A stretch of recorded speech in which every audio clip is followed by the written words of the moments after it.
the slide ring to be checked.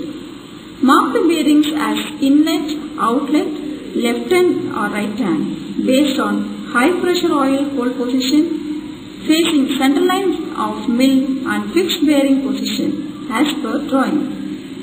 Loosely fit the guide rails on the bearings.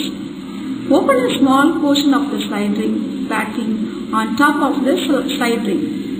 Apply a thin layer of Persian blue on top of the slide ring. Clean the bearings, especially in high pressure holes, etc.